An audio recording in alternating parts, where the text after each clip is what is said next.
আমি elevator education থেকে Souvik sir কথা বলছি।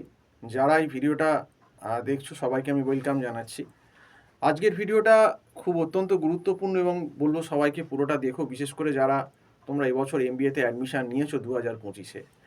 আমার যেটা বক্তব্য, দেখো, এমবিএ ফার্স্ট সেমিস্টারটা খুবই টাফ এবং এই ফার্স্ট সেমিস্টারেই কিন্তু সবথেকে বেশি স্টুডেন্ট সাপ্লি পেয়ে থাকে। সে যে ইউনিভার্সিটিতেই ভর্তি হও না কেন, ম্যাকআউট বলো, ক্যালকাটা ইউনিভার্সিটি বলো, তোমার যাদবপুর বলো, কল্যাণী বলো, বারডওয়ান বলো, কিন্তু পার্টিকুলারলি ফার্স্ট সেমেই দেখবে যে ম্যাক্সিমাম ট্রেন্ডটা দেখা গেছে যে এমবিএতে কিন্তু ফার্স্ট সেমেই ফেলের সংখ্যাটা বেশি হয়। তার প্রথম কারণ হচ্ছে যে স্টুডেন্টরা অনেকেই এমবিএ সিলেবাস সম্বন্ধে অজ্ঞ। তারা একটা অ্যাডমিশান জাস্ট নিয়ে রেখে দিল যে ঠিক আছে অ্যাডমিশান নিচ্ছি, যখন কলেজ খুলবে তখন দেখা যাবে। এবার কলেজ খুলতে খুলতে মোটামুটি ম্যাক্সিমামই আগস্ট সেপ্টেম্বর হয়ে যায় এবং আগস্ট সেপ্টেম্বরে কলেজ খোলার পরপরই দেখবে পুজো অলরেডি চলে আসে। পুজো হয়তো এক মাস পরই তার পুজো থাকে, জুলাই বা এক মাসের মধ্যেই। তো সেক্ষেত্রে একটা পুজোর হাইপ লেগে যায়। পুজো, তারপর দুর্গা পুজোর পর লক্ষ্মী পুজো, কালী পুজো, ভাইফোঁটা, এইসব করতে করতে যখন প্রায় নভেম্বর চলে, নভেম্বরের মিডিল বা নভেম্বরের লাস্ট চলে আসে, তখন দেখা যায় যে কোনো কোনো ইউনিভার্সিটি ডিসেম্বরের ফার্স্টে পরীক্ষা অ্যানাউন্স করে দিয়েছে, কেউ জানুয়ারির ফার্স্টে। এবার প্রশ্নটা হলো, এমবিএ ফার্স্ট সেমিস্টারে তোমাদের যা ভয়ানক সিলেবাস, যে কোনো ইউনিভার্সিটিতে as per AICTE norms, micro economics আছে, তার সঙ্গে তোমাদের ম্যাক্রো ইকোনমিক্স পড়তে হচ্ছে। ইকোনমিক্সের দুটো প্রায় পেপার, 100, 100, 200, দেখতে হয়তো একটা পেপারের ভেতর ইকোনমিক্স ফর ম্যানেজার বলছে, কিন্তু অ্যাকচুয়ালি 200 নম্বরের পেপার। কারণ ইকোনমিক্সের ভেতর তোমাদের ডিম্যান্ড, মাইক্রো ইকোনমিক্সের ভেতর ডিম্যান্ড, সাপ্লাই, তারপর price elasticity of demand, indifference curve, budget line, তারপর তোমার তোমার আছে হচ্ছে কনজিউমার ইকুইলিব্রিয়াম, তারপর সাবস্টিটিউশন এফেক্ট, ইনকাম এফেক্ট, তারপর প্রোডাকশন কস্ট, তার সঙ্গে market, perfect competition, monopoly, monopolistic competition, oligopoly, এবং তার টোটাল গ্রাফ, সাম, সমস্ত কিছু ক্যালকুলাস, সব কিছু লাগবে। এবার প্রবলেমটা হচ্ছে ইকোনমিক্সে তো অনেকেই, বেশিরভাগ স্টুডেন্টই পড়ে আসেন আগে থেকে, কারণ তাদের ব্যাকগ্রাউন্ড ডিফারেন্ট, কেউ আর্টস থেকে আসছে, কেউ সায়েন্স থেকে আসছে, এটা তো ইকোনমিক্স জানেই না। আর বিকম থেকেও যারা এসেছে তারাও ইকোনমিক্সে যা জিজ্ঞেসে স্বল্প থিওরি জিনিস, কিন্তু এই থিওরি জিনিস তো এখন এমবিএতে বেশি থাকে না।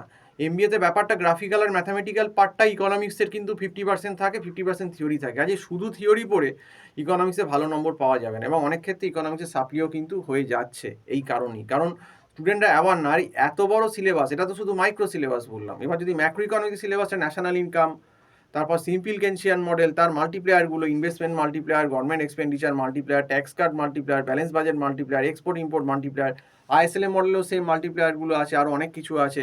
তারপর ইনফ্লেশন আছে, তারপর balance of payment, balance of trade আছে, ইন্টারন্যাশনাল ট্রেড আছে, তো ইন্ডিয়ান ইকোনমি আছে। তো একটা ফার্স্ট সিলেবাস কিন্তু একটা তোমাদের কিন্তু রয়েছে ইকোনমিক্সে ফার্স্ট সেমিস্টার। এবং এই সিলেবাসটা যবে থেকে কলেজ খুলবে ওই আগস্ট সেপ্টেম্বরে, তবে থেকে নিয়ে যদি তিন মাসের ভেতর, 3.5 মাসের ভেতর বলে তুমি পরীক্ষা দাও, তার মাঝখানে পুজো, কালী পুজো, ভাইফোঁটা, এতগুলো অকেশন, কখনো ওই সিলেবাস শেষ করা সম্ভবই নয়। এটা একদম তোমাকে গ্যারান্টি দিয়ে বলতে পারি।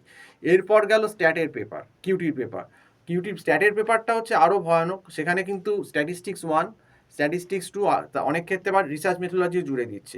এবার স্ট্যাট 1-এর ভেতর ফ্রিকোয়েন্সি ডিস্ট্রিবিউশন আছে, স্ট্যাট 1-এর ভেতর তোমার মিন, মিডিয়ান, মোড, ডিসপারশন, কোরিলেশন, রিগ্রিয়েশন, এগুলো রয়েছে, র্যাঙ্ক কোরিলেশন। আর প্রবাবিলিটি যে সেকেন্ড পার্টটা, সেটাতে তোমার বেসিক প্রবাবিলিটি, তারপর বাইনোমিয়াল, পয়জো, নর্মাল ডিস্ট্রিবিউশন, হাইপোথিসিসের প্রায় 10টা কেস, অ্যানোভা টেবিল, আর তার সঙ্গে আরএমএ থিওরি, রিসার্চ মেথোলজি থিওরি। তো সিলেবাসটা একটা হিউজ সিলেবাস হয়ে যাচ্ছে কিউটির। মানে এই কিউটি সিলেবাসটা মিনিমাম 7-8 মাস দরকার, নইলে ওই 70-75% করা সম্ভব না। তো কলেজ জবে থেকে খুলবে, এই 3-3.5 মাসে কী হবে? এই সিলেবাস কিছুই হবে না। আর কলেজের পক্ষে কখনোই ইন্ডিভিজুয়াল এরকম ক্লাস করে এই সিলেবাস করানো সম্ভব না, অর্ধেক স্টুডেন্ট বুঝতেই পারবে না, কারণ অনেকেরই স্ট্যাটের কোনো ব্যাকগ্রাউন্ড নেই। তো এইটা হচ্ছে মেন কারণ যে সব থেকে বেশি দেখবে তোমরা ফেল করছে। কিন্তু দেখো পার্টিকুলারলি টার্গেট হচ্ছে কিন্তু ইকোনমিক্স আর স্ট্যাট, এই দুটো পেপারে, কিউটির পেপারে, কিউটি আর ইকোনমিক্সে এমবিএ ফার্স্ট সেমিস্টারে সব থেকে বেশি ফেল হয়। এটা একদম গ্যারান্টি দিয়ে বলতে পারি, এটা ট্রেন্ড, এটা একটা।